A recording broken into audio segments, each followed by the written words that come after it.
Hi everybody, I'm Bill Sanders and this is Watch Art Sci, the art and science of watch collection. What I wanted to do today, I wanted to take 5 watches from the nominated watches for the 2025 GPHG and marvel at them. I can't afford any of them. Most people can't, but that's okay, because we can find things about them that we may find later in watches we can. But this, I think the craftsmanship and the innovation and all of the other things that you usually don't see in your everyday sort of go to the watch store collection, you see here. And so let's get started on it. Now, the first one is the Urban Jurgensson and UJ2 is the caliber. It's called a double wheel natural escapement. And the natural escapement, the concept behind a natural escapement using double escapement wheels is that you don't lose any of the movement between the escapement and the balance wheel. In other words, the way they're set up is to provide an almost smooth transition of energy. And one of the whole purposes of doing things like this is constant force. And the better your constant force, the better your timing. It's on a mechanical watch. Urban Jurgensson, a lot of this work was borrowed from the original Urban Jurgensson watchmakers, guys like Pratt and some of the other guys there. But this one, I think, was largely done by Kari Voutilainen. And the work that he did to set up the natural escapement and so forth, he and a group had bought Urban Jurgensson, and they were just now coming out with them. There are quite a few at the Grand Prix right now. Really an amazing watch. 113,000 Swiss francs out of my wheel room. Okay, the next one is Raul Pages. He's a guy that I think I've mentioned before. 89,000 Swiss francs. It's just a lot. None of these things are. It's a manual winding, a frequency of 21,600 semi-oscillations per hour. It's got a reserve of 60 hours. Now, if you look at this, especially if you look at the dial, it says, what's the big deal? You got hours, minutes, and small seconds. That's true. But what you have is this large balance wheel, and this comes from, it reflects the works of the early marine chronometers. There was a contest in England or Great Britain, who could make the best marine chronometer for navigation purposes. John Harrison ultimately won.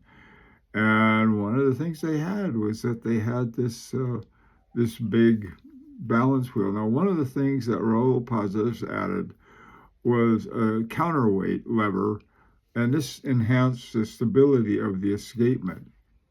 So, just going over these are just a few, by the way. I was really impressed by the number of really fantastic watches they had this time around. Okay, 89,900. I can't afford it.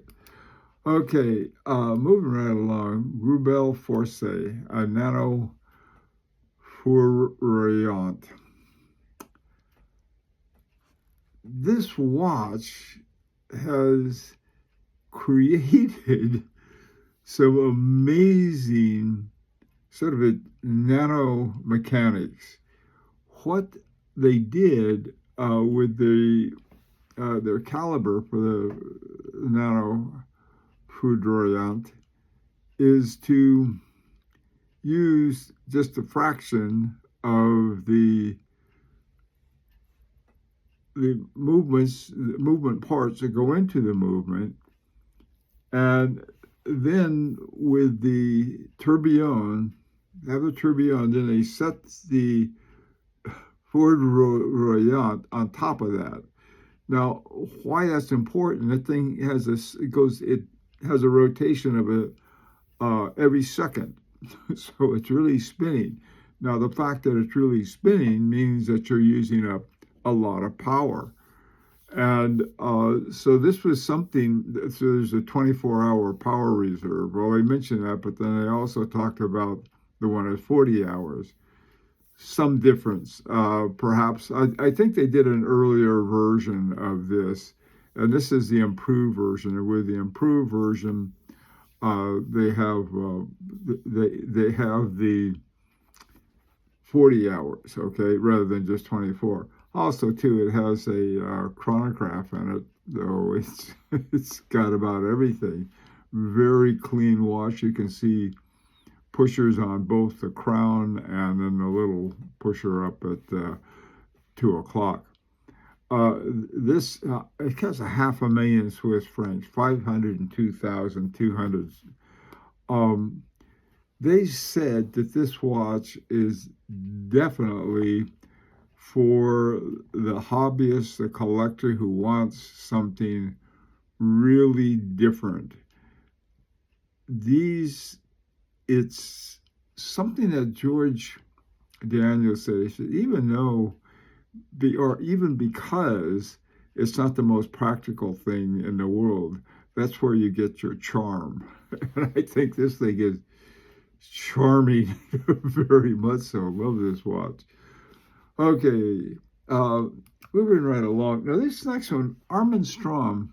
It's one of these guys that you can, every now and then, you can find a watch that's affordable. This one is not affordable, 95,000 Swiss francs. Manual winding, 25,200 semi-oscillations per hour, 42-hour reserve. Independent movements in resonance. Now, this is the thing. I put it on the, put a little picture down there, and you have these, for resonance, what you have, Dominic and I did one once. What we did, we took two watches and we sawed them up so that the balance wheels could be right next to each other. And so we did that, wound up both of them, put it in here, and then it was on this brass table that Dominic made, or Dominic's son made. And it worked. It went into resonance, and it was like, whoa. Now, the thing that Armin Strom did was a little different and much more sophisticated, I might add. He has these, it's sort of like a bridge, a resonance over it's called an oscillation bridge.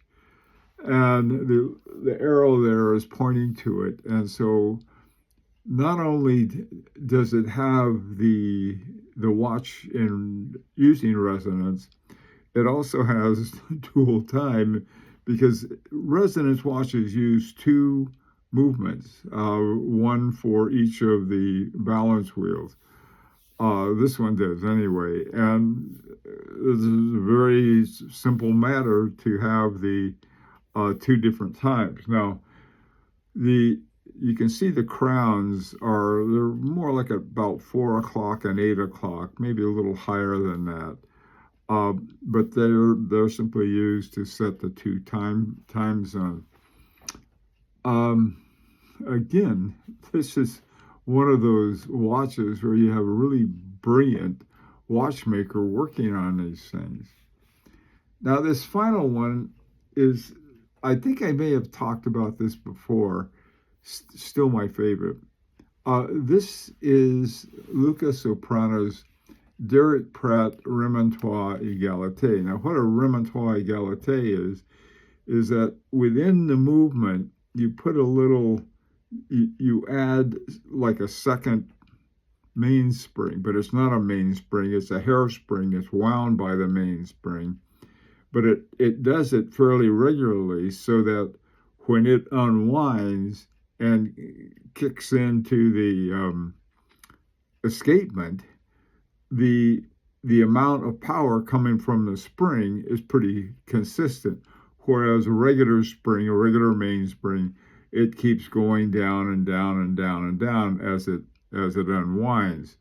And so what a remontoir égalité is that it takes it and then keeps rewinding it and using that power for the escapement. Not an easy thing to do by a long shot. Derek Pratt is one of those fantastic watchmakers, and he was the one who sort of developed this approach. And Luca Soprano was able to implement it for him. He died about 2011. He and George Daniels were good friends. Derek Pratt was. He's a brilliant guy. This also has a Maltese cross that limits the dual barrels to 40 hours. It didn't say whether the barrels were in parallel or series. My hunch is they're in parallel, which is, much, much better, at least according to me. All right, guys. I'd like to hear what you have to say. I would also like to say, hey, look, I went over those and I found a really great one. And what I want to do next is find the top affordable ones. That'd be more fun. Anyway, let me know what you think. It's an opportunity to subscribe if you like. And until next time, this is Bill Sanders for Watch Art Side, the art and science of watch collection.